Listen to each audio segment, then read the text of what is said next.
সেই জিনিসটা হলো যতদিন পর্যন্ত ও মুসলমান তোমরা নিজের একটা রাষ্ট্র প্রতিষ্ঠা করতে না পারবে, যতদিন পর্যন্ত তোমাদের একটা রাষ্ট্র প্রতিষ্ঠা না হবে, যতদিন পর্যন্ত রাষ্ট্র ক্ষমতা দুর্নীতিবাজদের হাতে থাকবে, যতদিন পর্যন্ত রাষ্ট্র ক্ষমতা জালেমদের হাতে থাকবে, যতদিন পর্যন্ত রাষ্ট্র ক্ষমতা সন্ত্রাসীদের হাতে থাকবে, ততদিন পর্যন্ত তোমাদের উপর জুলুম, নিপীড়ন, নির্যাতন চলতেই থাকবে, চলতেই থাকবে।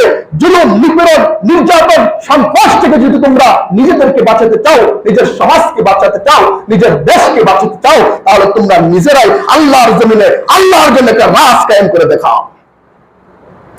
বিশ্বনবী সেটা দেখিয়েছেন। সুতরাং মুহতারাম হাজিরিন, আমি বারবার কথাটা বলি, স্বাধীনতার 53 বছর সময় চলতেছে, এই পর্যন্ত আমরা নিজেরা কখনো রাষ্ট্র প্রতিষ্ঠা করি নাই।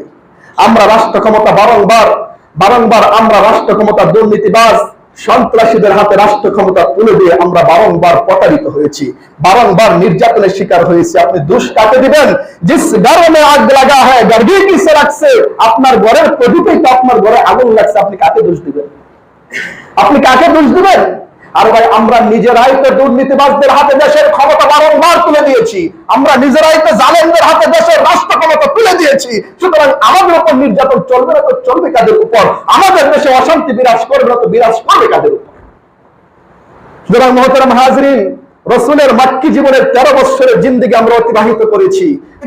মানুষের উপর কিভাবে নির্যাতন জুলুম করা হয়, আমরা দেখেছি মানুষকে কিভাবে নির্মমভাবে পুড়িয়ে হত্যা করা হয়, সমস্ত ইতিহাস আমরা দেখেছি। সুতরাং এবার সময় এসেছে আল্লাহর জমিন আল্লাহর রাজ প্রতিষ্ঠা করার, জোরে বলেন ঠিক কিনা?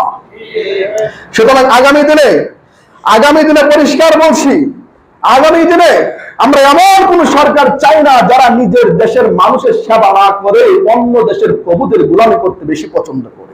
আমরা যদি সক্ষম ভাবে আল্লাহ ওয়ালাদের হাতে দেশের রাষ্ট্র ক্ষমতা তুলে দিতে পারি, তাহলে আমি আল্লাহর কসম করে বলছি, শুধু এদেশের মানুষই তার জীবনের নিরাপত্তাই পাবে না, এদেশের মানুষ তার ইজ্জত আর মানের নিরাপত্তাই পাবে না, বরং এদেশের একটা জীব জন্তু পশু পাখি পর্যন্ত তার জান আর মালের নিরাপত্তা পেয়ে যাবে ইনশাআল্লাহ। শুধু নিরাপত্তা পাবে তাই নয়, স্বাধীনতার পর থেকে এই পর্যন্ত এদেশের মানুষের উপর যারা বারংবার শেয়াল শুকুরের মতো আক্রমণ করে ঠুকরিয়ে মাথার মগজ খেয়েছে, তাদের বিচারও এই দেশের মাটিতে প্রতিষ্ঠিত হবে ইনশাআল্লাহ।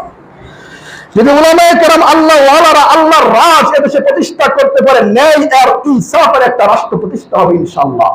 উলামায়ে কেরাম এরা সে রাষ্ট্র ক্ষমতায় যাইতে পারে, তাহলে ইনশাআল্লাহ যারা এদেশের সম্পদ চুরি করে পাচার করে এদেশের অর্থনৈতিক অবস্থাকে দেউলিয়া করে দিয়েছিল, তাদের প্রত্যেককে ধরে এনে বিচারের আওতায় দাঁড় করানো হবে ইনশাআল্লাহ। যদি উলামায়ে কেরাম এদেশের রাষ্ট্র ক্ষমতায় যেতে পারে, তাহলে পিলখানায় বিডিআর হত্যার ঘটনার বিচার এদেশের মাটিতে হবে ইনশাআল্লাহ। যদি উলামায়ে কেরামের দ্বারা এদেশের রাষ্ট্র ক্ষমতা তাদের হাতে দেওয়া হয়, তাহলে 5 মে হেফাজতের সময় উলামায়ে কেরাম, ছাত্র জনতা, সাধারণ মুসল্লিদের উপর যারা নির্মমভাবে ইতিহাসের সমস্ত রেকর্ড বন্ধ করে দিয়ে যারা নির্যাতন করেছিল, তাদেরও বিচার মাটিতে হবে ইনশাআল্লাহ। যারা 24 সনে সাধারণ ছাত্র জনতার উপর, দেশপ্রেমিক নাগরিকের উপর নির্মমভাবে গুলি করে হত্যা করেছিল, তাদের বিচারও এ মাটিতে হবে ইনশাআল্লাহ। আর আগামী দিনের জন্য এই দেশটা শুধু সাধারণ কোনো দেশ থাকবে না, একটা সোনার দেশে রূপান্তরিত হবে ইনশাআল্লাহ।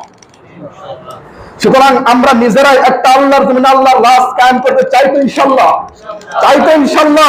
আমরা আগামী দিনে এটাই চাইবো, আল্লাহর জমিনে আল্লাহর রাজ কায়েম করে মদিনা থেকে যেমন ইসলামের ছায়া গোটা দুনিয়াতে ছড়িয়ে গিয়েছিল, আমরাও এমন একটা রাষ্ট্র এদেশে প্রতিষ্ঠা করতে চাই যেন এদেশের রাষ্ট্রের শান্তির সুবাতাস গোটা পৃথিবীতে ছড়িয়ে যায়। এটাই বিশ্বনবীর সিরাত থেকে আমাদের সবচেয়ে গ্রহণযোগ্য বর্তমান প্রেক্ষাপট অনুযায়ী সবচেয়ে বড় শিক্ষা। আমি সিরাতের আলোচনার মূল সারাংশ বুঝতেন তো ইনশাআল্লাহ। বিশ্বনবীর জীবনের প্রথম অংশ দিয়ে বুঝলাম, আল্লাহর জমিনে শান্তি প্রতিষ্ঠা করতে গেলে কোরআনের জ্ঞানের দরকার আছে। যারা কোরআনের জ্ঞান যাদের ভিতরে আছে, ওই সকল মানুষের দরকার আছে। নবুয়তের পরে 13 বছর দেখলাম, যতদিন পর্যন্ত রাষ্ট্র ক্ষমতা আল্লাহ ওয়ালাদের হাতে না আসবে, আল্লাহর মনোনীত বান্দাদের কাছে রাষ্ট্রের ক্ষমতা না আসবে, ততদিন পর্যন্ত দেশের মানুষ নিরাপত্তা পাবে না, ইজ্জত জান মালের নিরাপত্তা পাবে না, মুসলমান তার ধর্মীয় স্বাধীনতা পাবে না, অর্থনৈতিক স্বাধীনতা পাবে না, বারংবার নির্যাতিত হবে, দর্শিত হবে। যেমন আমার দেশে কয়েক বছরে 20,000-এর অধিক নারী দর্শিত হয়েছে, 50,000-এর অধিক মানুষ গুণ আর খুনের শিকার হয়েছে। এ দেশের সমস্ত টাকা পাচার করা হয়েছে, একমাত্র কারণ এ দেশের নেতৃত্ব আল্লাহ ওয়ালাদের হাতে ছিল না।